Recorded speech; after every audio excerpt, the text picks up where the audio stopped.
I'm ready. Hello, everybody. LinkedIn, YouTube, Facebook, Twitch.tv, and my much beloved Rumble.com/do not talk. I am so glad to have Brian Mock back on the show. Brian Mock is a J6er. He was one of the ones that was actually there at the Capitol building. He was one of the ones actually making his voice heard, peacefully assembling, as the Constitution tells us we can do. And then all hell broke loose. Freedom! President Trump finished his speech. Many of them, a million or more, walked to the Capitol. It was a huge deal. And that was January 6th, 2021. The day that they were going to decide if they were going to certify the election. We were all hoping that President or Vice President Mike Pence would do the right thing and not certify the election, because as the Constitution also states, I'm paraphrasing, obviously, CharLee style, but hey, anybody jacks with the election and just any kind of hint of fraud, do over. No, you don't get to certify that election. You make sure it's done right. So I'm watching my president this past week doing that speech about election fraud, and now it is all on Truth Social. It's all at whitehouse.gov. Everything is out now. Here's the evidence. Here's who did what. It was an extraordinarily well-done speech, and 3 of the big networks didn't even carry it. ABC, PBS, who else? Did ABC? I don't think yeah. I'm so sick of the media. I've been in the media my entire adult life, and I hate my own business now. Hate it. I don't even want a job in it.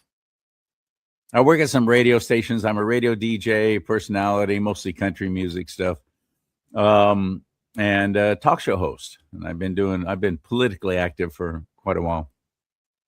Before that, though, I was just your fun-loving party DJ, telling jokes, trying to make people laugh, doing the morning show, that kind of stuff. That's what most of my career was. Who's going to take me seriously? No one. I'm just a good old boy from Bakersfield who wants everybody to have a good time, life to be a party. I'm the quintessential Peter Pan. I truly am. But I respect and admire people who speak up boldly and speak out and are not afraid.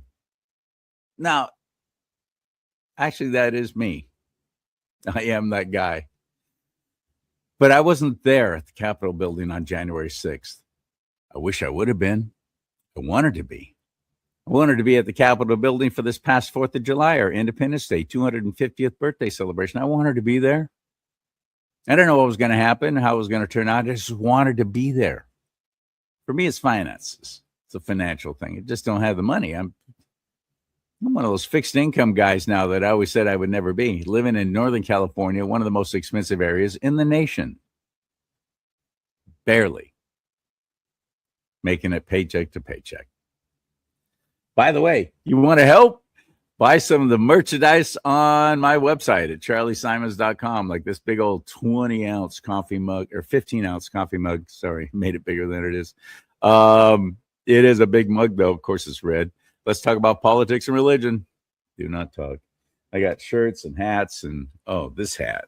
Come on. You know you want this. Don't be acting like you don't. You know you want that hat. Love that hat, especially after my president's speech about all the election fraud that none of the networks carried. So a lot of people didn't see it, but you'll find it on my page, rumble.com/do not talk. You'll find it there. I did a show with Mike Cook, and he and I were watching the president's speech together. Mike out in Missouri, me out here in California, and the president right in the middle. And then we had a commentary both before and after. You'll find that at rumble.com/do not talk. So anyway, back to Brian Mock, my guest. He impressed me very much. Extraordinary gentleman. He told amazing stories, heart-wrenching stories, infuriating stories about how the guards treated all of them. Such hatred, such racism. and bigotry. Because out there in Washington, D.C., it's a sea of polluted leftist freaks, and most of them have government jobs. Yeah, law enforcement included. That's how it operates there. But you know what? Instead of me telling it, I'll let him tell it. But one thing I kept hearing in the media after President Trump's speech was, why doesn't he just let it go? Come on, we already proved that there was no not enough election fraud to affect the outcome of the. Wait, stop that right there. A Republican saying that. Well, there's not enough fraud to actually affect the outcome of the election. Not enough? What's acceptable to you? Again, let's go back to our U.S. Constitution, and then tell me that again, that there wasn't enough there wasn't proof that there was enough to affect the. Hear yourself? Do you hear how stupid and creepy you sound? Stop talking that way, Republicans, including my own elected representatives here in California. Stop talking that way. Oh, I hope this gets to one of them. Just one of them. Get them thinking a different way. I don't know. Again, who am I? Who's going to take me seriously? I'm just a good old boy from Bakersfield. Rock and roll, country music, fun time, fun-loving DJ. What did Rush Limbaugh always go? Maggot-infested FM radio DJ. I miss Rush, man. I miss him still. We want every American to be the best he or she chooses to be. We recognize that we are all individuals. We love and revere our founding documents, the Constitution and the Declaration of Independence. Anyway, all the media was saying, why doesn't President Trump just let it go? Why can't he just let it go? I don't want to ever let something like that go. That so adversely affected and stole our voice and our privilege of one vote to decide who's going to be calling the shots. And you pieces of my cuss, Bill, you pieces of are going to be telling me that I'm not supposed to be concerned about that? That you're taking that away from me? I can't wait until you're in jail. I really hope President Trump follows through and it goes to that point. I want to see some perp walks, especially the ones who treated Brian Mock and the other J6ers so horribly. In law enforcement, in the courts, politicians. I want to see orange jumpsuits, man. I want to see ankle shackles. That's what I want to see. I want to see eye for an eye, orange jumpsuit for an orange jumpsuit. Let's get Brian Mock in the mix now on Do Not Talk. Ready? Hit it!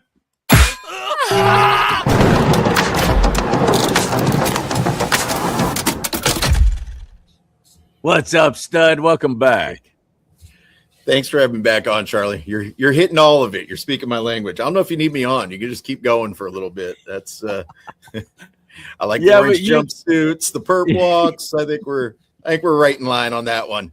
Absolutely, yeah. It's got to happen. It has to. Otherwise, what's going to keep it from ever happening again? We can't. First of all, we cannot forget what they did. Secondly, there's got to be punishment for what they did. Has to be, or it will just happen again and again and again. Yep. What happens if we ever, God forbid, get another Democrat running this nation? Which it's going to happen. It's going to happen. What are they going to do? They're going to turn right around and do the same thing unless somebody really paid some prices, heavy prices, for doing those acts of treason, as far as I'm concerned. It's got to be that way. So how are things for you now, my friend? Yeah, I mean, it's been a wild ride for the last 5 years, plus 5 plus. How about that? I keep telling people my life became fiction in 2021 and it just keeps getting weirder every day. So been a mixed bag. I mean, I'm out pardoned, but we still face persecution and all that. We're facing it from our own party. And it's thank insane. you. Yeah, let's stop right there and explore that, because you ran for office and you were surprised by the adverse reaction from people in our own party affiliation of the Republicans. What happened? Yeah, so I'm down, moved down from the cities, escaped the Maoist takeover there, and You're in came down Minnesota, to, right? yeah, in Minnesota. Yep, up in the Twin Cities. So lived there for 25 years, right? Good old Tim Walls. Oh yeah, old Tampon Tim, and we moved down to Southwest Minnesota here near Marshall, and right in the heart of of conservative Minnesota. And most people don't know that once you get out of the cities and away from the Iron Range, the Union's up north, very conservative state, and we're like a plus 23 district or something. California is the same, brother. California is the same. People just they don't realize that. You're right. Yep, I get it. Yeah, so figuring you're right here in this conservative area. When I got out, I got pardoned, but I was essentially homeless coming out of there.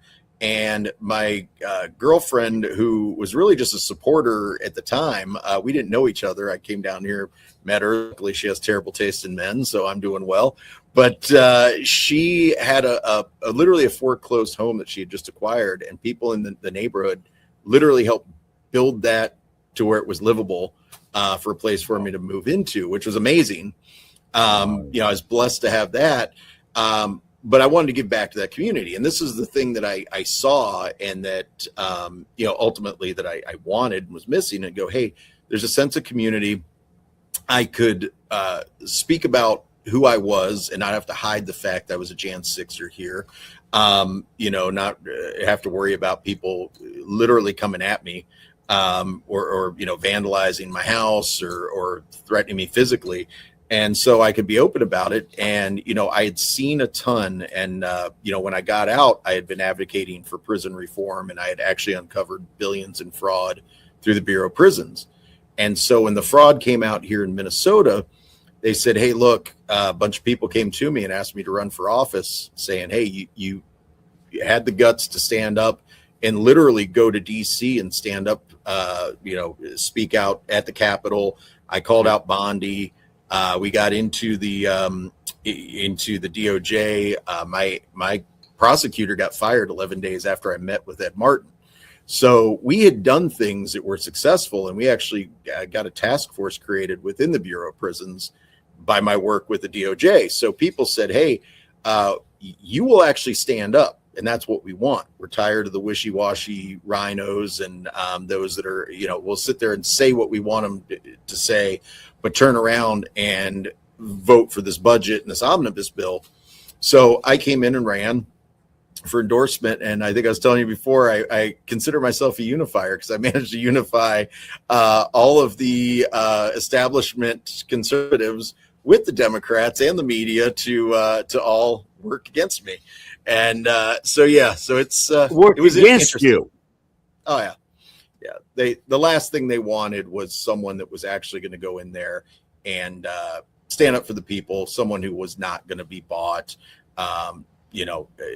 do what we want our elected officials to do, because there's too much money at stake. And I say everyone, let's go with vast majority of those that are in politics, especially that get to any level of leadership. They're all corrupt.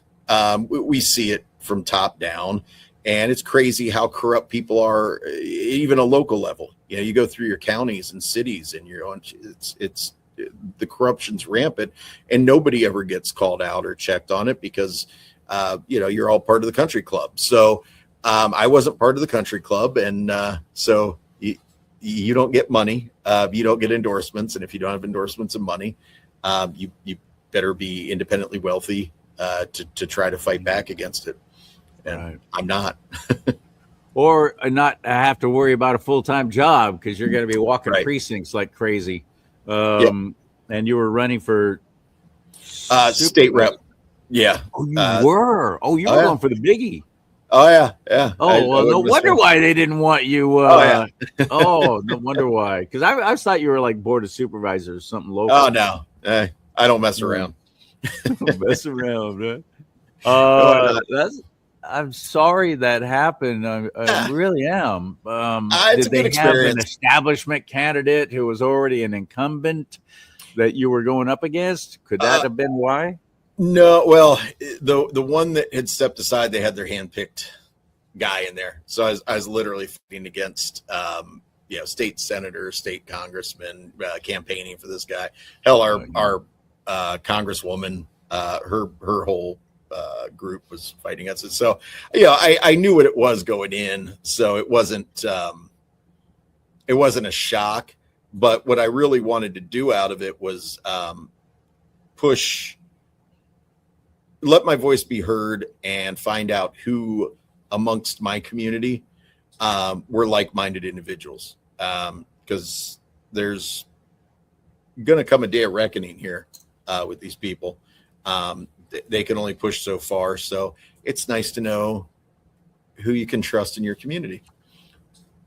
And it's got to happen locally too. We can't just keep depending on President Trump and his administration to take care of all the fraud.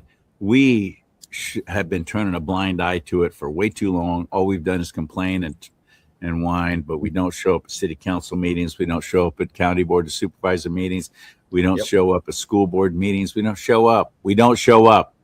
And they railroad through whatever they want. And all these little clowns and these mealy-mouthed little freaks who love their little positions of power, they're all running for local government offices and being on boards and so on. They love that.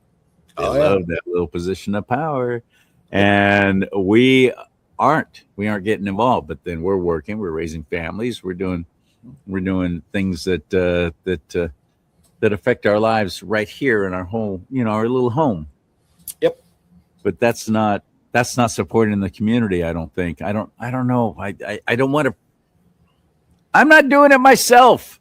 So how preachy can I be? I mean, I've been to all those things I mentioned: school board, board of supervisors, city council. I've been to many of them, but I'm not going every week like I was during the whole COVID shutdown and so on. And unfortunately, a lot of things have just kind of gotten back to crappy normal. Nick Shirley there in Minnesota has done such amazing things. And then he came to California. They literally put up immediately one of those, midnight emergency sessions with all the demon Democrats going, what can we do to stop this? The attorney general's wife, who took over his spot when he got appointed to attorney general, Rob Bonta, which, by the way, that's an elected position. So that's a good trick. Sure. Rob Bonta, his wife, Mia, ran for his seat in the San Francisco Bay Area and won because people there are just that stupid. And now she has introduced, supposedly, allegedly, a bill to stop Nick Shirley, where guys like me, media, exposing fraud, naming names, we're now up for fines and prosecution, jail time possibly, forced to take down our content. This is California. This is insane. It is all but a done deal now at this point, and nobody seems to even be upset about it. It's so, it'll be challenged in courts. And when's that going to be? In the meantime, how many people are going to go to jail? How many people are going to get fined? How many people are not going to do anything at all because they're afraid? That's the bottom line there, Brian. That's what the ultimate goal is, to shut us up by making us afraid of prosecution. I don't want that kind of hassle. I'm not going to pursue that anymore. I've become great friends with a guy in the San Francisco Bay Area named Ramin, and he does a show called Ramin Real Talk. And he is like Nick Shirley. He's just out there, bam, nailing them. His research stuff is amazing. He's an extraordinary talent. Scared. What's going to happen? What's going to happen to my family? What's going to happen to my home? What's going to happen to my livelihood? What's going to happen? That's what's going on here in California. So we got to get up and speak up. Actually get registered to vote, registertovote.ca.gov here in California, registertovote.ca.gov. We need you desperately this coming November for the midterm election. We got to have you there and vote the whole ballot. And if you want to follow my lead, anything with an R in front of its name, get my vote, unless there's two Republicans running for the same position or same office. Then I'm going to do a little research and find out which one's more biblically based, which is how I vote. Are you pro-life? Are you pro-traditional marriage? Boom. All right, you got my support. Just vote out the incumbent and you're probably in the right way. Yeah. And then there's that. Sorry for going off on a tangent. This show's about you. But good. Love it. I'm sorry I'm sorry you didn't progress further. Are you going to quit? You're going to try something else, maybe smaller? I don't know, man. The interesting thing through all this is not many people just get to restart life. It's there's a blessing in everything, right? So yes, this whole thing cost me over $1.5 million and counting, and they took away my livelihood and all the things. But that puts you at zero, right? Move to a whole new area, restart, figure out, still figuring out who I'm going to be when I grow up. Got a little bit of that Peter Pan complex myself. So, but yeah, it's, so that is the cool part is, I started my antique shop here, so I get to go find treasures every day. I still do my activism. I've been all over the country. I've met with, everyone. It's crazy. I get Laura Logan shooting me messages for show prep stuff, questions for BOP director. So it's crazy. I've, my girlfriend talks to Pete Hegseth and Bobby Kennedy, so gets Christmas cards from them. So we have this weird, crazy, we have a crazy life, man. So it's a lot of fun, and we never know what the hell we're going to do. So, but to your point there on the lawfare, that is the punishment, right? Whether they ever put you in prison or not, they don't care. They're going to crush you through the lawfare. You got to go hire an attorney, and any attorney worth a piss is going to cost you hundreds of thousands, if not millions of dollars. And that's the whole game. They're going to crush you that way. They're going to crush you in the media. What they did to General Michael Flynn. Who would have thought that they could have so effectively ruined him in so many different ways? Yep. And that's how they come at you. So I've experienced that. And now I laugh. People got all upset because the local media was literally making up stuff about me and J6. The local independent newspaper, which actually was owned by a big conglomerate out of like West Virginia that owns a ton of local papers. Oh, yeah. Well, they were doing their commentary, and they literally said that I had injured officers. I was attacking them with the batons. None of this was true, but they print it, and people were pissed. They're like, "Oh, you need to sue them," and this and that. And I just laugh. You don't have that kind of money. Yeah, and I laugh all at kinds it, of. Oh my God! Because I'm like, I understand. I'm glad that you all locally are pissed off, but like, this is nothing compared to what they did to me. Yeah, exactly. Here's a suggestion: instead of actually telling Brian what he needs to do, why don't you do it? Right. Why don't you all get together and go, you know what? We're going to do a little letter writing campaign. We're going to find out this dude's email who owns this publication. We're going to hit the crap out of them. The one who wrote it, we're going to tell them we'll never have anything to do with them again. We're going to Here's a real effective thing to do. Conservatives, please listen. Don't listen to Sean Hannity. Oh, we don't boycott. We're not like the left. Stop saying that. Please stop doing that. Yep. Nothing more. Trust me, I've been in the media my entire life. I've seen how effective, because I've had it utilized against me, where I pissed off the homo mafia, as they call them, in San Francisco with a comment I made about the city council, making it a law in the city that you as a business owner could not send a dude home and tell him to dress like a man when he shows up for work. They made that illegal. And I was on the radio doing a morning show, KSFO, and I went off on that. All hell broke loose. Both radio stations, KGO, KSFO, and our TV station, Channel 7, KGO, boycotts, threats. We're boycotting every advertiser, contacting the advertisers. They would monitor the station, hear who's advertising, contact them, phone calls, emails, even letters.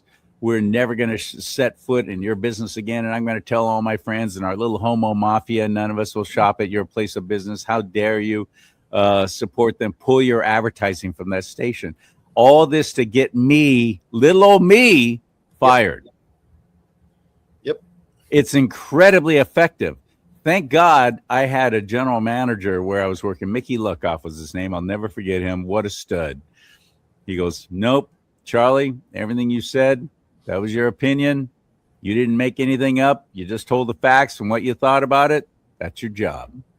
I swear I was the only conservative in the entire building, but he stood up for me despite all that heat coming down. That was my first experience getting death threats. And then I'd put him on the air. I'd have to bleep out all the cuss words, but I always ended it with just make sure you kill me. Yeah. Just make sure you kill me, because otherwise I'm coming after you. Yep. That's they're fun. Very effective. So we need to do that kind of stuff, Brian. I really 100%. Think we need to do that kind of stuff, and it doesn't take that long. No.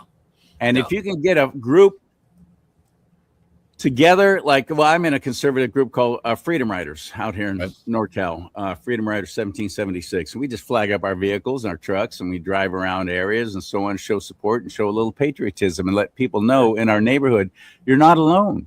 Don't listen to the media. You're not the only one that feels this way and loves our nation and feels blessed to be here. You're not alone.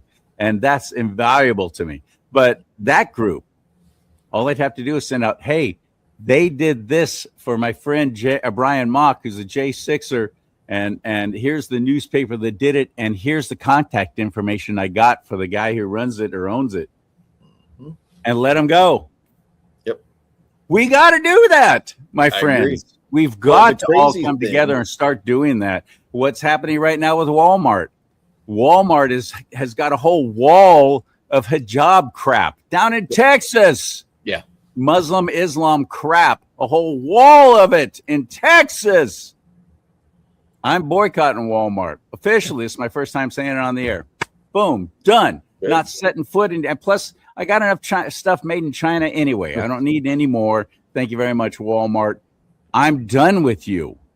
I'm going to find somewhere else to go that's going to give me what I need. It might inconvenience me a little bit because I can't find everything in one place, but just too damn bad.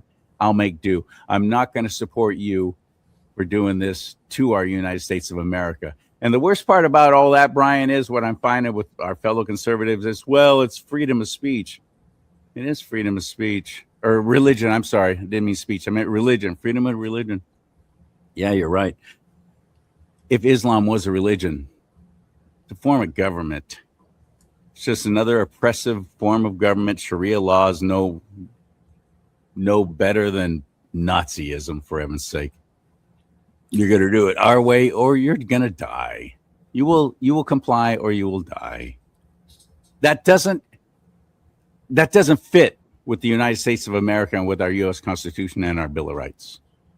So they're infiltrating, and big corporations like Walmart putting up a whole wall of all this, all the hijabs and all the different Muslim garbs that they buy and wear. Where were they getting it before Walmart decided to jump into the fray? Who pushed that button? Who said, yeah, this is a good idea. This will show support for our own community. They don't care. It's somebody way higher up is making that decision, Brian, and somebody's getting paid. Yep. It's always the case, right? Paid, man. So this fraud that you found there in Minnesota, in your area, does Nick Shirley know about that? It'd be nice. Well, yeah. Yeah, we've got all that. Yeah, I mean, the crazy thing is we keep seeing this stuff exposed, right? And, every day we keep hearing more and more about the fraud, whether it's Nick Shirley, anybody else. We've got guys, actually, Philip Parrish is running with Mike Lindell. Philip Parrish was running for governor. He's now running for lieutenant governor on the ticket. I met him at a convention. It was funny because he wasn't really into any of the speeches anyone's given. He didn't give a damn. He's there to give his speech, and he's kind of buried in the phone. And I had met him briefly, and I think his impression of having a Jan 6er he wasn't necessarily into. And then I started speaking, and I get into my speech, and I notice him kind of start to look up from his phone, and then he takes off his glasses, and then he's leaning in, and when it's over, he said, "We should connect." And he takes my info, start following, and awesome, we're texting back and forth. So. But he was one of the original, very interesting story. He was he was in the Navy, and he was intelligence, so naval intel, working on counterterrorism, and he was over in the Middle East researching, where the money went. He traced the money back to Minnesota, so he was one of the original whistleblowers. He was telling people in the Navy, like, hey, look, all the hallmarks of money laundering are going on through the government down to these all the stuff that Nick Shirley's talking about now, and all this other stuff that's coming out about the autism centers and the medical, the overbilling and all this, and the money going back overseas. And we're seeing all this money, that literally cash, going through the airports, and how many millions upon millions of dollars that they were seeing going through there every month. And so he saw this and reported it. And then he got here, got out of the Navy and was here in Minnesota and reporting it. And he's still, fighting this fraud. So we got together and kind of kindred spirits over, hey, I expose this, you expose that. And so we could talk about it. But it's so pervasive and such a huge issue. Hopefully that they can go get elected. Their, primaries coming up here in 20 some odd days. He is one that will get in there and fight this fraud. He's passionate about it. He's accomplished at it, and we'll see where it goes. There's a lot of powers that be that have no interest in him actually going and exposing that, because of the billions upon billions of dollars that are getting funneled through. He's a problem for them, and the same group that saw me as a problem see them as a problem. And we are, we would screw up the way the money flows, because we're honest. We want, a diminished government. We want all the things that we say as conservatives that we want. We want to be left the hell alone. We want freedoms. They don't want that. We want to not be slaves. We don't want to see our tax dollars going to foreign countries and going to, immigrants that come in here and immediately get on the system. There isn't a single conservative you see that has a problem with legal immigration. What we have a problem with is people showing up, getting on the system, getting handed money, and out there driving better vehicles than what any of us are. How is that happening? Well, we know why it's happening. It's because certain groups want their vote, and they're literally buying it at our expense. So what I've been saying out here when they started the campaign about don't call them illegal aliens. They're undocumented workers. That's what the media kept telling us in California. They're undocumented workers. So I immediately went on the air and started saying they're undocumented Democrats. Yep. Because that's how they're going to vote. And they know that. If they're coming from Central and South America, most likely they come from a socialist government, at least at the time. And they're importing voters. That's what this is going to be. Then along comes Jerry Brown and the motor voter law and making it legal for illegals to have driver's licenses, and you get registered automatically if you have a driver's license, or you can actually register to vote. No questions asked. But don't do it if you're illegal. Wink, wink. Yeah. Yeah, Insane. And nobody to see it. Look what's happened, man. Look what's happened to the state of California. I don't know if we're ever coming back from this, because nothing's been done about the fraud here. Nothing's been done about the fraud here. Yeah, it's obvious what it is. And, the fact that, hey, you've got, they're going through to try to clean up the voter rolls, and it's all Democrat states that won't turn them over. We know it's rampant fraud. The president's come out and said it. And that's the frustrating thing right now. And, why ultimately you have me back on here is the rally that I'm having for justice coming up here in August was based on the fact that we're tired of the exposing. We've at the very beginning of this administration for the last 18 months, all we've heard about is fraud and corruption nonstop. It's been exposed, but we haven't seen perp walks. To your very point at the beginning of this, we haven't seen any meaningful arrests. There's been some garbage. I mean, the Comey thing is such a joke. This is what we're gonna go after. We have people who, like you said, this is treason as far as I'm concerned with a vast majority of this. So let's start arresting making meaningful arrests, watching people do perp walks. For Jan 6ers and all of those that were weaponized against by the government. See, it wasn't just this 1,600 of us that were weaponized against by the government and thrown in prison. We had COVID doctors. We had parents who dared to speak up at their PTA and question DEI and this insanity.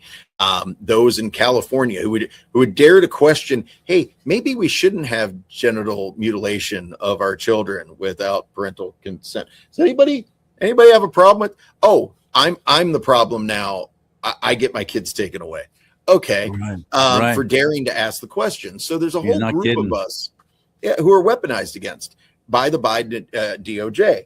And a big part of the reason that Trump got elected was that weaponization. Every time they would come after him, conservatives would go, wait a minute, what the hell? The more they went after him, the more support he got. And we saw how corrupt it was. And so to come in and say, 2016, it was drain the swamp. Well, there's a lot of things that Trump has done that are amazing that we love. But that has been an abject failure. He has not drained the swamp. The swamp's gotten deeper. And going into this administration, we've seen no meaningful change in 18 months. Pam Bondi was abject failure. There was nothing happened within that. Since Todd Blanche has been acting as this, there's been no meaningful change. They've stood in the way of justice for the Jan 6ers.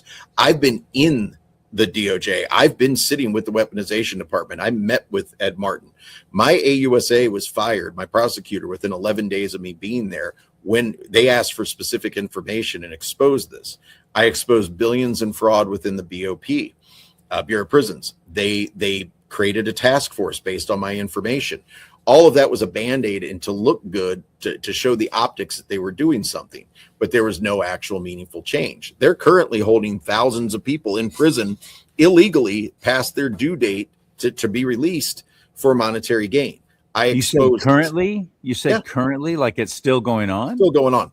That's my problem, is this has been going on for years and there's still guys. I get phone calls from guys constantly in prison, and mothers and wives and girlfriends asking me to help more because I was out there exposing it. And the Bureau of Prisons admitted to it. They admitted that billions had been exposed. The last day that I was in DC back in December of last year, I was literally bringing in a bunch of things I filed. One was an 8-figure lawsuit against the government. The others were judicial complaints and a judicial impeachment statement that I brought to the House of Representatives, hand delivered it. So I've been busy. And when I did that, the same day, I don't find it a coincidence, the Bureau of Prisons director and deputy director went on their podcast and admitted to what I had exposed, said that there were billions in fraud through the First Step Act, but they couldn't release these guys because all the money had been spent. So I'm like, wait a minute, you can't release these guys from prison because there was fraud and all the money's gone? How about you open up the fucking door and let them out? How about you do that? That was their excuse, was for not releasing them. So they admitted that everything I said was true. I was the first person to successfully argue my earned time credits. I had a piece of paper that showed the judge I should have been out 2 months prior. And my prosecutor went on the record and said, Your Honor, Mr. Mock isn't alone. There's thousands of people who are in the same position fighting the bureaucracy. But if you rule in his favor, it'll create a Pandora's box. So you can't release them. And he did rule in my favor. And this was Boasberg. Okay. I think he saw that the writing on the wall and was like, I'm not going to be a part of that. Boasberg's one of the dirtiest of them all.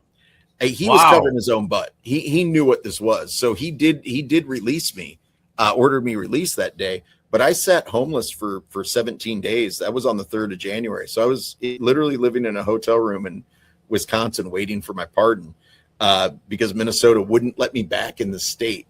Yeah, it was insane. So, no, through all of that, I mean, I've gone out and been advocating for all of this. And I've gotten to the point where, no, we are not seeing this through the DOJ. We elected Trump to have this administration change the culture within the DOJ, the FBI, all the 3-letter organizations. We expected reform. Doge came along, exposed all of this fraud. And then what happens in Congress? No actual change to it, right? We keep exposing. Well, how long until we, the people, have to do something about it? because our elected officials clearly aren't. I don't know. And if the Senate doesn't pass the Save America Act, this coming November's midterm election, I think it's going to be disastrous with turnout on the right. That's the point. Because so many of us are so disgusted with our own form of government, but that's the worst thing we could ever do. But that's what I'm hearing people talking about that. I hate that. I wish it's they by didn't design. talk. Well, that's by the thing design. you want to look at Yeah. is that we think in terms of conservative and Republican Democrat. There is no Republican Democrat. There's very few that get elected to a federal level that actually do give a shit about the people, right? Or doing their job properly. And if they are, they're going to get rooted out and replaced. They'll primary them right out of there. So they last a couple of years, maybe as long as MTG, right? And then they're gone. And so at the end of the day, no, they have no interest in actually running free and fair elections because those don't exist. And they're not going to fix the problem. And right now we're dealing with Todd Blanche trying to get, approved. That's the problem is you have to go through the Senate to get your approval for this. So they hold the keys of the kingdom. That's why they shot down the first pick for AG, Matt Gaetz. That was supposed to be the AG. Matt Gaetz was going to come in and start cleaning house. You They mentioned shot Marjorie that Taylor. down.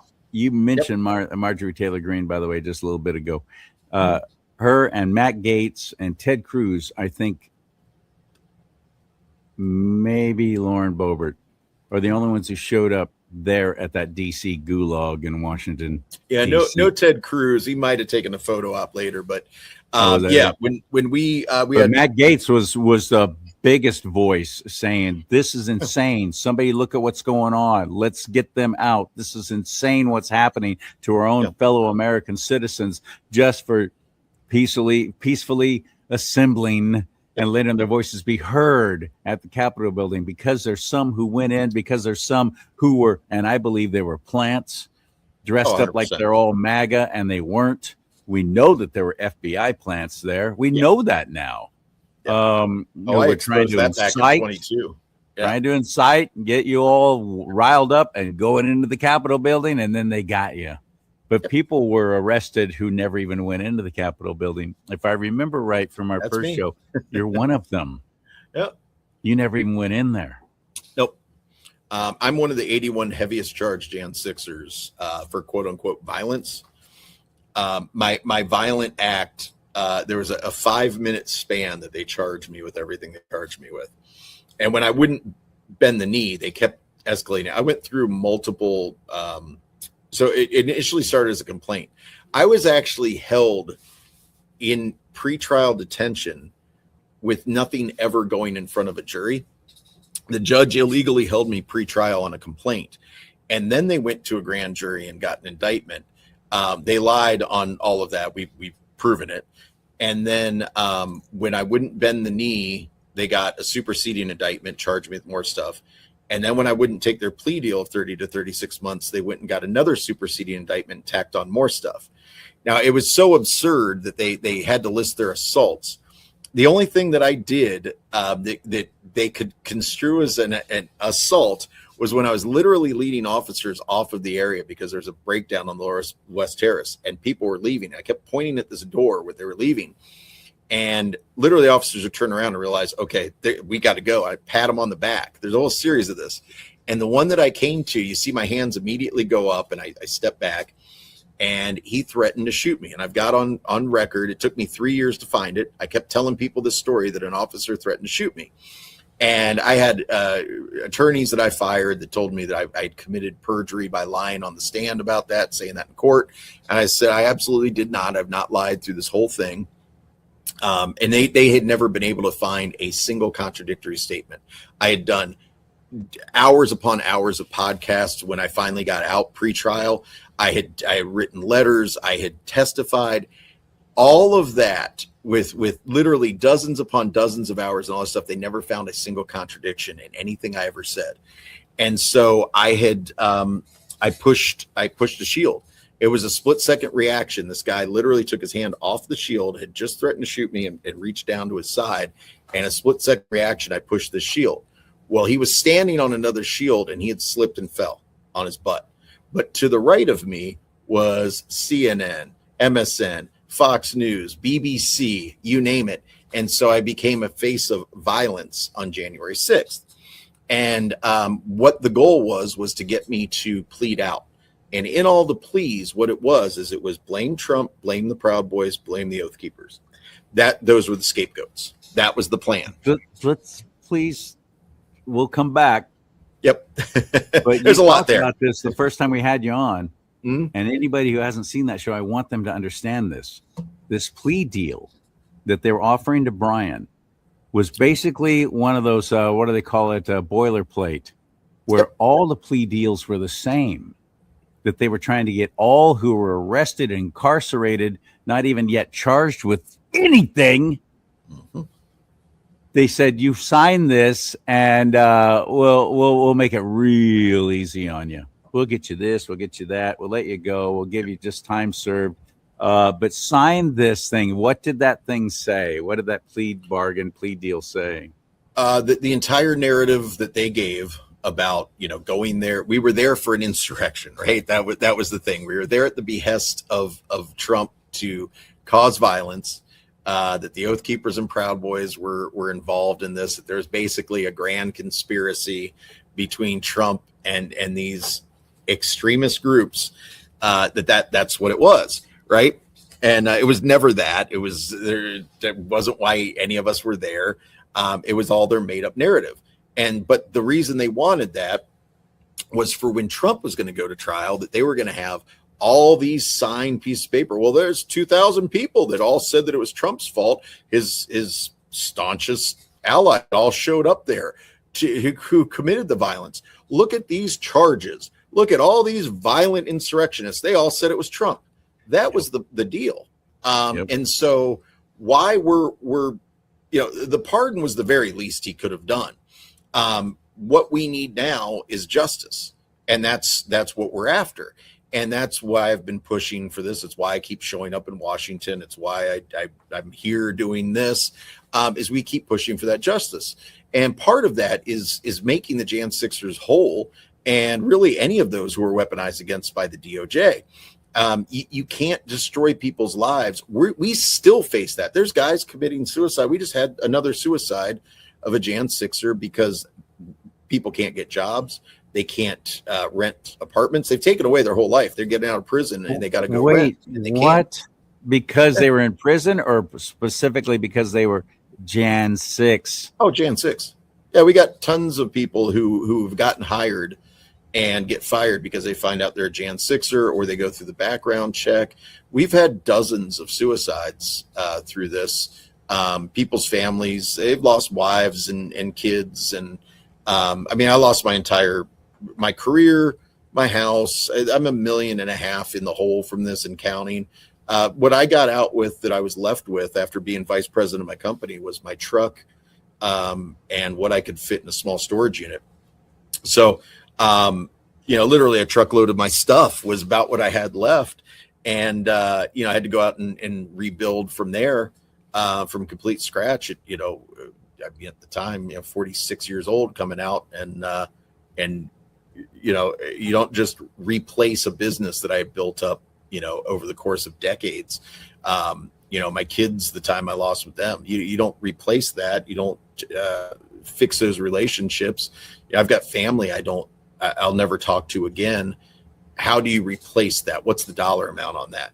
But at the very least, this DOJ can settle with us. They can come out and go, this Biden DOJ screwed you guys. You were the scapegoats. They used you as an example. This was wrong. As an example, to make sure the rest of us never try to actually show up and let our voices be heard, to keep us in fear.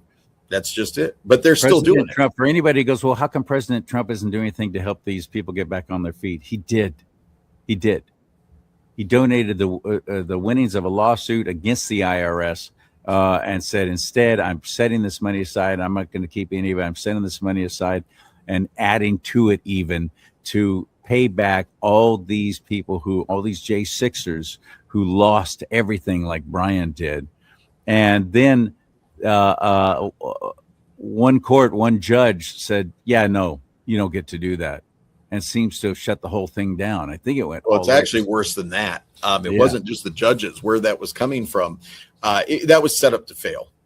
Those within the DOJ are not there to actually provide any justice. They're there to protect the institutions.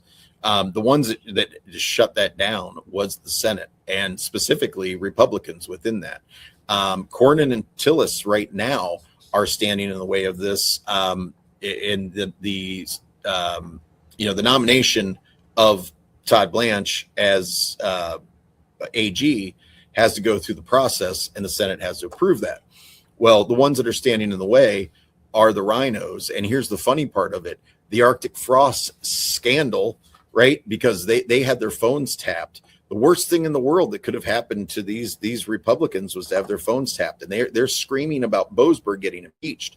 Well, I brought an impeachment statement to the DOJ. I was actually working with the weaponization department. We had created a whole plan to go in and indict all of the Jan 6 judges. We were going to go take them down. And then the deep stated it. The weaponization department was completely shut down. That whole weaponization group that was created by Trump. The ones who are fighting against this are the same RINO Republicans who voted to give themselves $500,000 because their phones were tapped by the judges, the prosecutors going after Trump, the very people who conspired to deprive us of our civil rights, who cost me $1.5 million my whole life, tried to destroy us, me and 1,600 other people. They're fighting against us getting compensation when they themselves wrote a law to compensate themselves $500,000 because their fucking phones were tapped. That's what we're fighting. It's not the Democrats are bad enough, but it's the actual RINOs. That's what we're facing. So conservatives need to recognize that the rot is so deep, the corruption so deep. These people that sit in positions of power who have been in for Senate this long and in our House leadership are not there for us. They are part of the system. They're part of the country club. And until we dismantle that and get real Americans in there, real patriots into positions of power, it's going to be the same thing. So, the way that it looks now, and if you are a student of history at all, the way that it looks like it has to go to get real and meaningful change is massive bloodshed, because that's historically what it takes.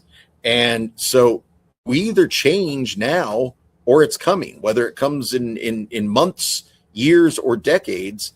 That's how the carnival ride ends, unless we hold people accountable and demand that we bring an end to this corruption and we see real justice. Thus my walk in August for that justice. I keep hearing people talk about, civil war. There's going to be a civil war. It's going to be a civil war. It's going to go to violence. I think, if it does happen, it's going to be the Democrats against the socialists.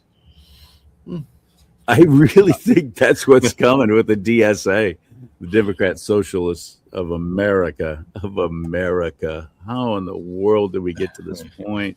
By sitting back and not getting involved and not voting and not showing up. Oh, we'll elect somebody to take care of it. Out here in California, Steve Hilton made it past the primary. He'll fix everything. Really? Like Arnold Schwarzenegger did? He wasn't able to do a damn thing because we didn't get any other conservatives into any of the other offices. He's got to have a team behind him or he's going to hit a wall of shit. Yep. It's impenetrable. He's got to.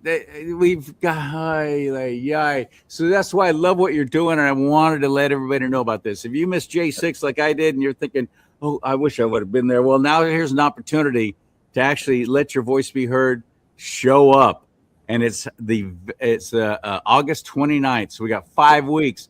August 29th is coming up. Tell us about the March for Justice. Yeah, so hashtag Miles for Justice. We put Miles together, for Justice. Yep. Sorry. I was hanging out with a buddy here. I became friends with the Disrespected Trucker. If you don't follow him online, go check him out. He helped put together the trucker convoy early back in 22 from California to DC. I was a part of that when California made it to Texas. Yeah. Fun stuff. So he's awesome, and he's got a big following. Well, we ended up hooking up because he lives like 10 minutes away. I didn't know it. I'd followed him, and I moved down here. Jeremy's down here. So we got together, and then turns out that he knew my girlfriend. He had been friends with her brother. They grew up like a half a block away from each other. And my girlfriend, for the folks that don't know, I'm actually sitting in her bar. It's shut down now. She's got a lifetime liquor ban and a lifetime food handlers ban because she dared to keep her restaurant open during COVID. And Walls literally sent Keith Ellison down here to try to lock her up because she wouldn't force people to wear a mask, wouldn't shut down. And she actually offered up the bar when they shut down the churches in the state. She offered to have service here in the bar. So she stood up against them. She became an enemy, and they literally made it impossible for her to have a business and conduct business for the rest of her life. And so then when we met, we're two peas in a pod. So, and as I say, she has terrible taste in men. So it was a good day for me. And so now we got together and we said, hey, look, whether it's 3 of us that walk in there for a march or, 5 million, I'm going to stand on principle. I'm going to stand and say, look, I believe that we are not going to see justice if it isn't done before midterms. And my point now is I want to pull a Richard Pryor. For those of you that are old enough to remember, vote for none of the above. That was his line in Brewster's Millions. None of the above. If these people are going to stand in our way of real justice, if these RINOs are not going to allow it, then don't vote for them. You can go vote for your local ones. Leave them out. That's how you make your voice heard, is stop participating in the part of the system that is not going to work for you.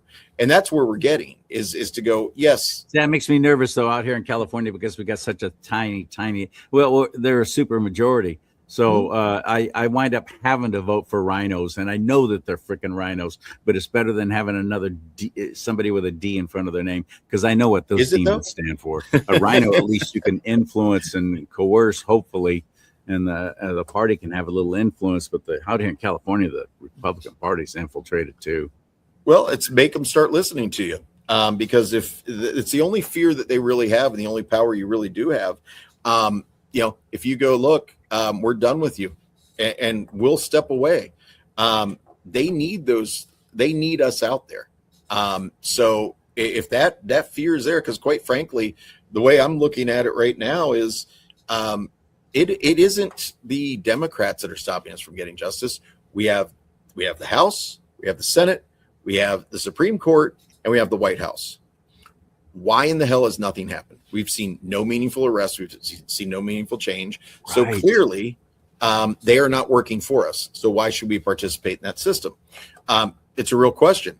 What are you doing for us? We got you here. Make the change. We watched our president stand in front of the world and say the elections are not secure. There was fraud. Here it is.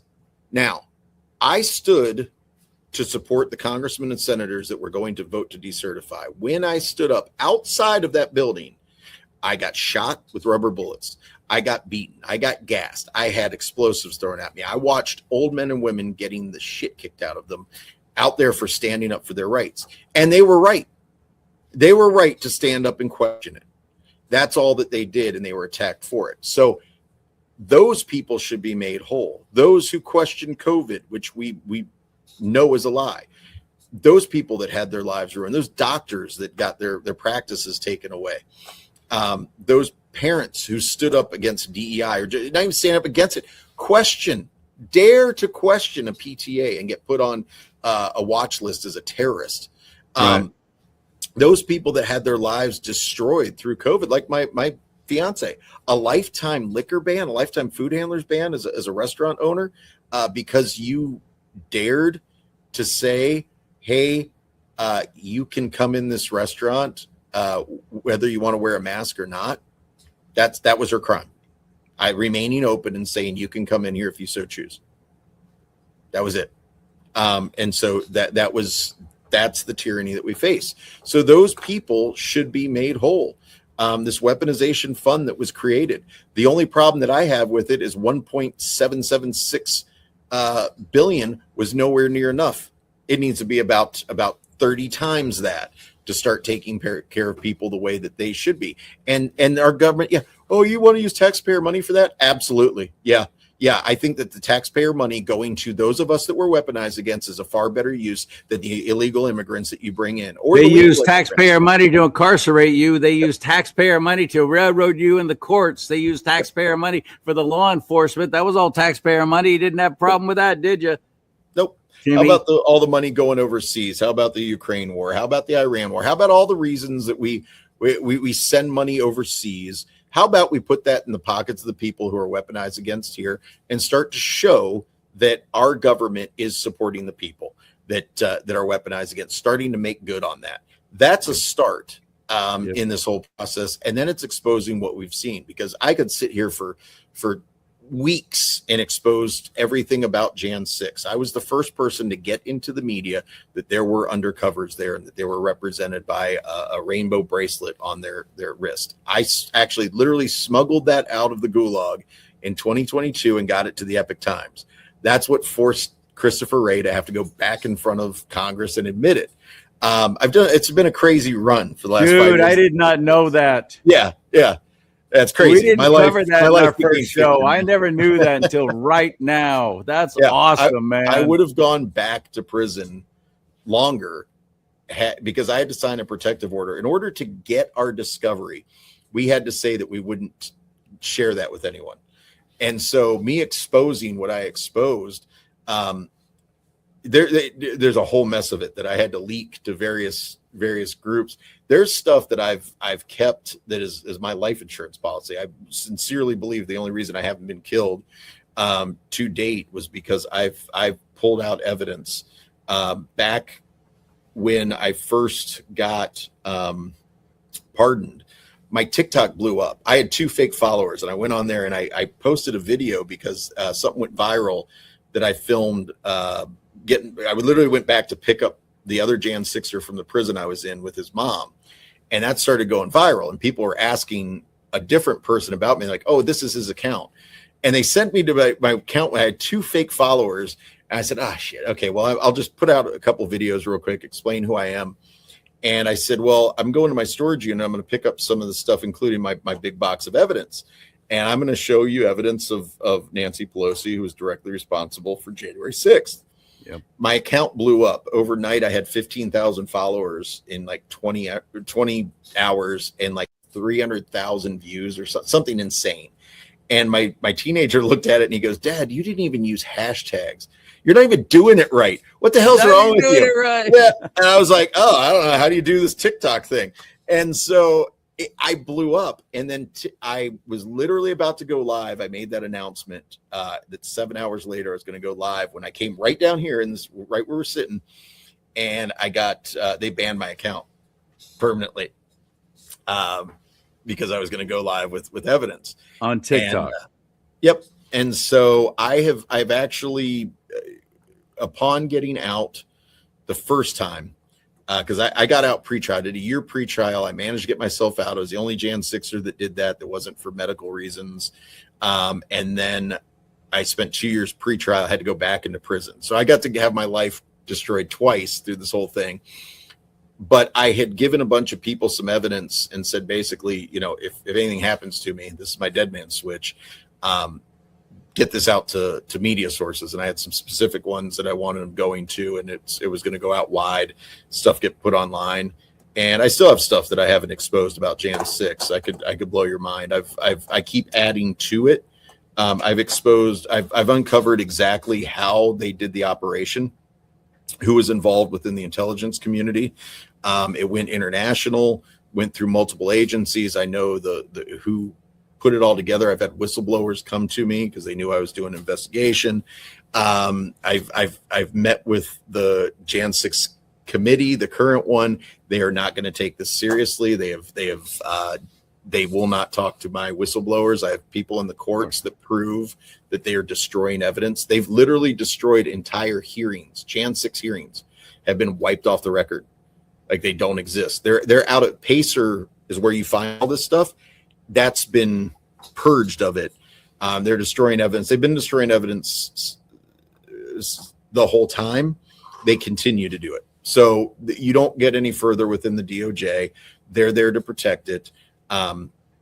So the idea that Trump is doing stuff to fix this, that's kind of a pipe dream, because everybody within the agencies are there to protect the agency. And if they're not, they get shown the door, put off into an office. I had a contact within the DOJ of the weaponization department, a lawyer who literally got in trouble because he was part of the weaponization team, and the civil rights division worked directly underneath the Harmeet Dillon. And he was bringing stuff to her constantly about Jan 6, about civil rights, about weaponization, fix this. And he brought a woman in that was weaponized against. He literally got suspended, got dressed down in there. She went right to him and said, what do you expect us to do? Open a case against ourselves?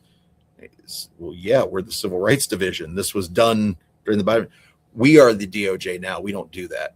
If they want justice, go to Mike Davis, pay him $500,000 and petition the White House. That's the response. You have to literally pay a lawyer who has an insider to go take your case, specific case, to the White House to get pressure upon the DOJ to do something.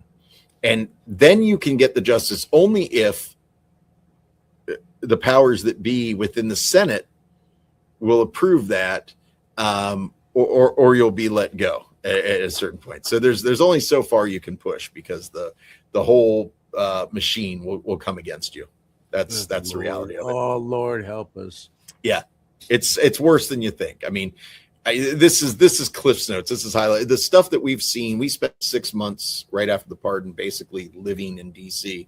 We were there constantly. We got to know everybody in Congress, all the people that actually run it, not the politicians themselves, because they suck. They're the figurehead, but the ones that actually work there.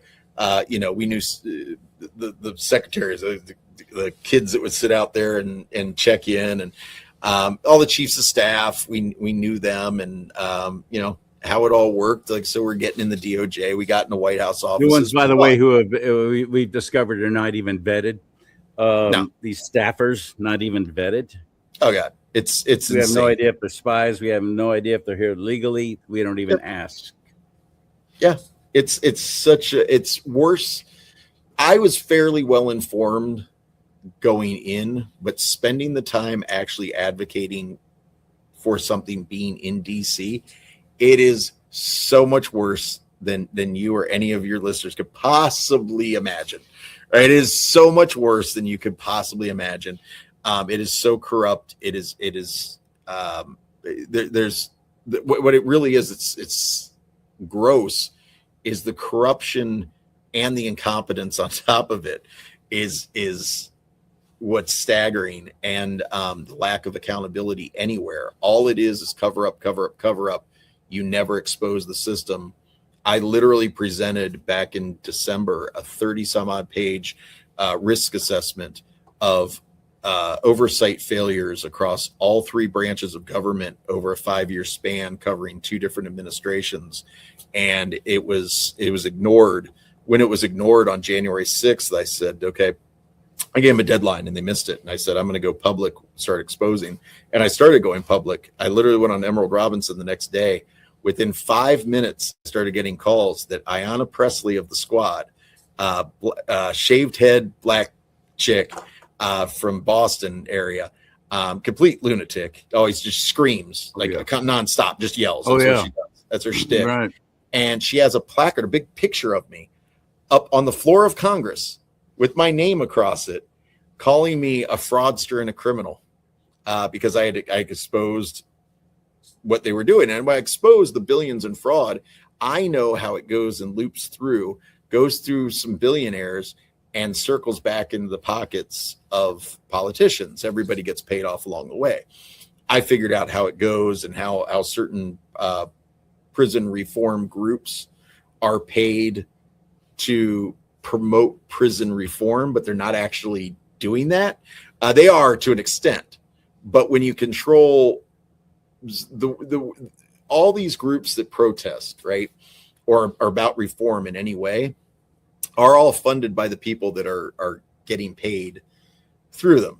Okay, so yes, there are people that want change, but they're controlled in how much they can do, because if there's actual change, if there's actual accountability, then the funding stops. So there's a point where those that are in power in those groups, right, these 501c3s or whatever it may be, they'll get a phone call from someone that, hey, you like your funding? This is the line.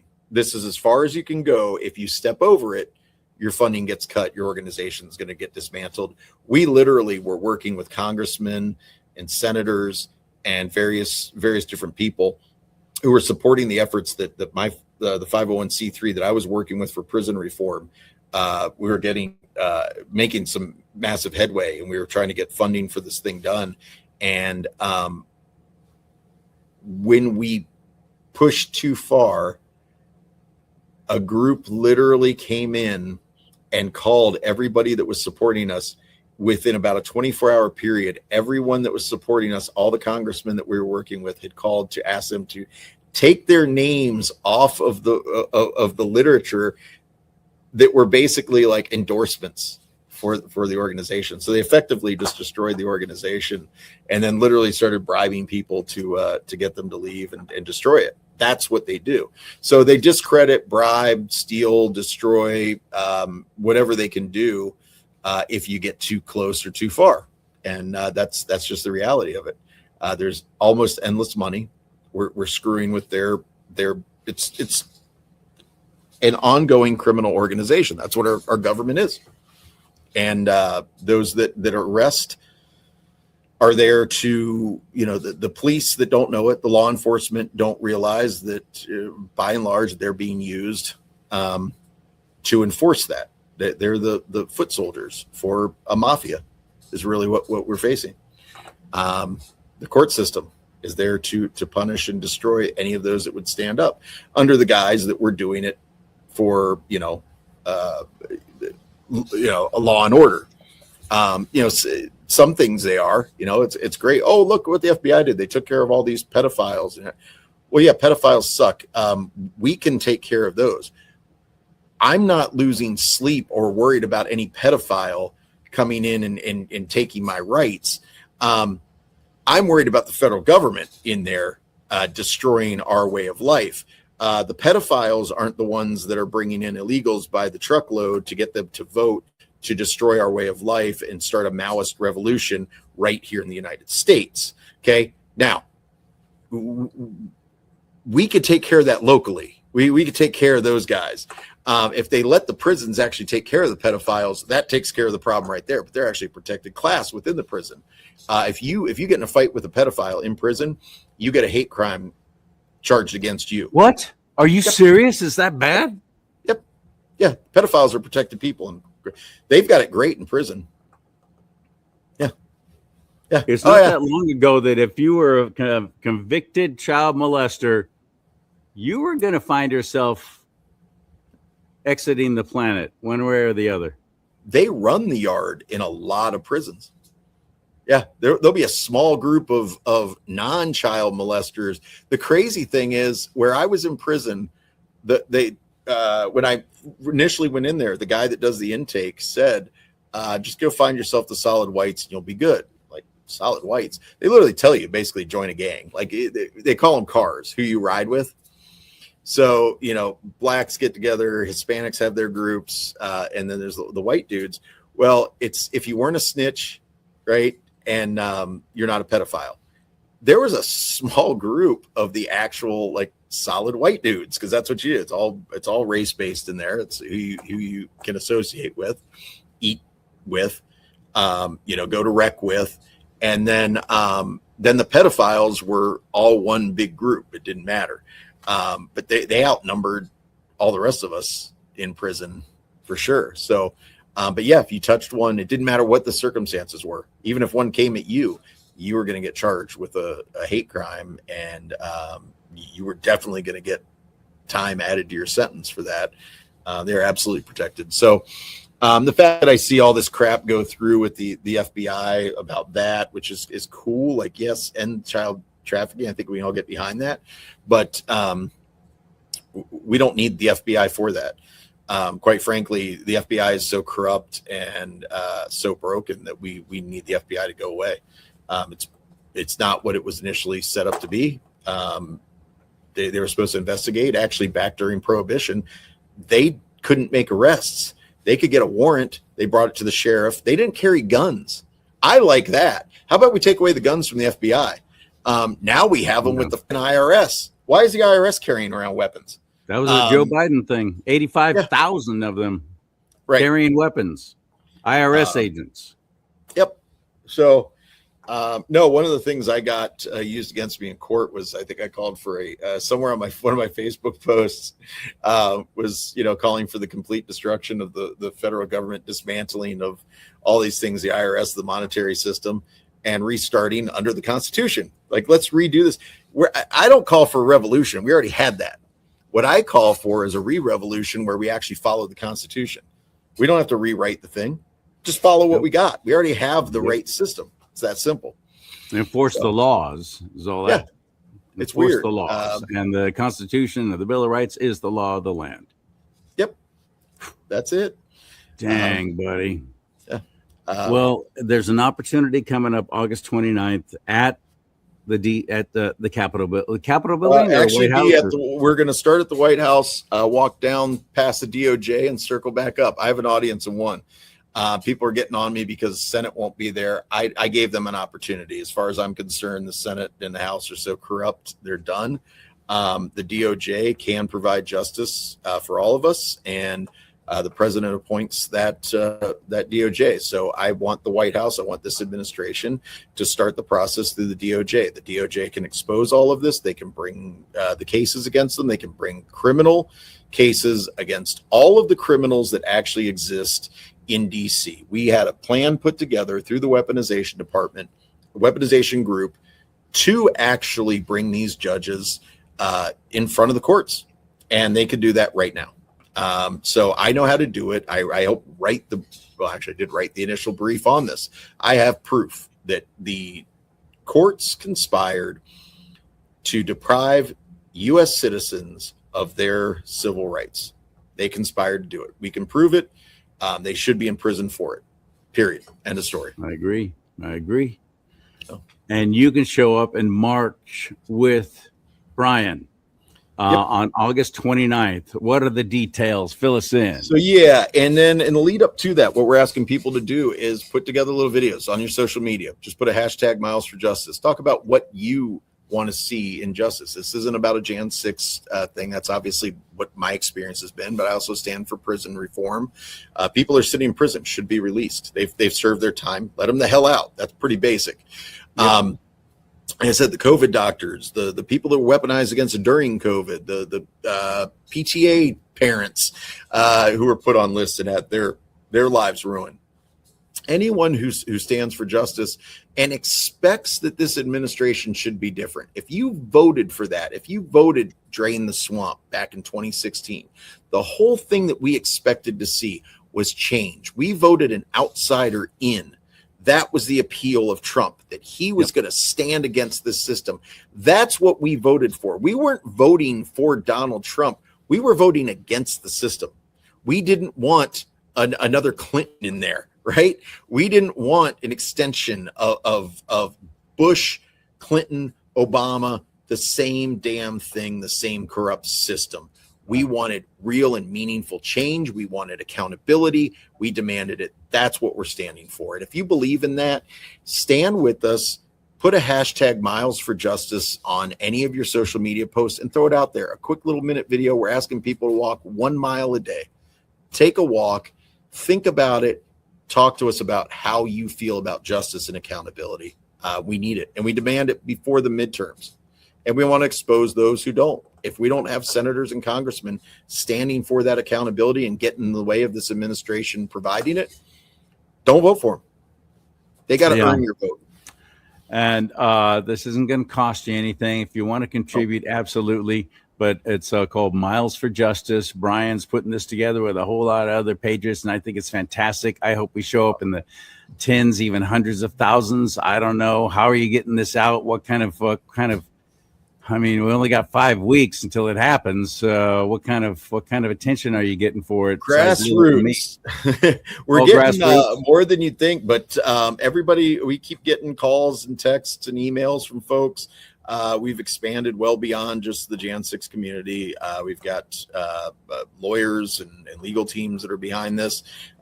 Those that are seeking justice. I mean, it's pretty universal. And, those that are America First, they're pissed off that we haven't seen the change that we expect. And so that group in a big way is getting behind this. And so we'll see what the turnout's like. We're going to take kind of a long drive in. So we'll make some stops along the way. Do some videos on our way in. So we'll schedule some spots. We'll be coming out with an announcement of where we'll hit, and so Des Moines, I know, will be a spot that we'll stop probably day one, pick up one of my buddies. Well, where can we go to get all the details? I will be letting you know as we drop this on my X space for sure. You can catch me there at Brian Mock, PPOW. On my Facebook. I am on Instagram somewhat technically, and TikTok. I reopened an account, though they like to ban me a lot. So X seems to be the spot that you can find me on. And as we blast that out, Disrespected Trucker as well. Give him a follow on there. He's got a ton of followers, but he's putting out stuff as well. Lean to the side so we can see your flag and tell us what. Oh yeah. So let's go this way. PPOW 1621. Which is being held up by my pitchfork now because sent a message. So I made that when I first got out of the gulag after doing a year in DC, most of it in solitary confinement. I got out. I was homeless. I literally had to live in my parents' garage in August till I could get them to allow me back up to Wisconsin. I couldn't get to Minnesota. Minnesota still wouldn't let me in, but I could get close to my kids at least. So my very first interview I did, I grabbed this flag. I had to walk down to a Target to buy it and spray painted PPOW 1621. It's how I signed off political prisoner of war on all my correspondence political from prisoner jail. of war. There it is. And I stand by it until we see justice. That flag is going to stay behind me in every interview, and that I'll be carrying across the country into DC with my pitchfork. Start following them on X, Brian Mock, MOCK, Brian Mock, PPOW. Find them there and get involved with this. Help share this show. Let's get the word out about the Miles for Justice, which is coming up August 29th in DC, but it sounds like it's starting even further out, and you're having convoys come in and all that kind of stuff. That's awesome, man. Fun. We don't have much I appreciate to promote CharLee. it. We don't have time. Time. Help support CharLee as well. All the good patriots out there, they're working it because you're there. You go. Get a mug, get a hat, all the things. No, it's funny because I grew up in a music store, and when you're throwing out the country and rock stuff, I'm like, yep, that sounds like me. And hey, man, we were trying to have a good time, live our life, be left the hell alone. We weren't out there being political. It's crazy. I was not. No, hell no. I wasn't either. I was trying to live my life. This stuff got too big and got in our faces. And you know what? We don't like being screwed with. We're the kind of guys, we punch back. So, we're done. And that's what it takes. This is a good one. I love that you're doing this. Miles for Justice. Thank you, Brian. Awesome. Thanks, CharLee. Fantastic. All right, my friend. I'll talk to you soon. Appreciate you. Oh, absolutely. Let's talk again as it gets closer. Okay. Yes, sir. All right, man. I'm American hero as far as I'm concerned. Just about all of them are. There may have been some bad ones, but I haven't met any of them. And I've had over a dozen J6s on my show. I know there were well over 1,000, but just good patriots showing up as our founding documents guarantee that right to do. And then you have wicked, evil people in there usurping and going against our own U.S. Constitution and our Bill of Rights and punishing anybody who shows dissent or says, hey, wait a minute, this isn't right. Those people have got to be put away. Those people who perpetrated these crimes against their own fellow Americans have got to be put away. Starting at the top. May God bless you and keep you. May God bless America. But most importantly, America bless God.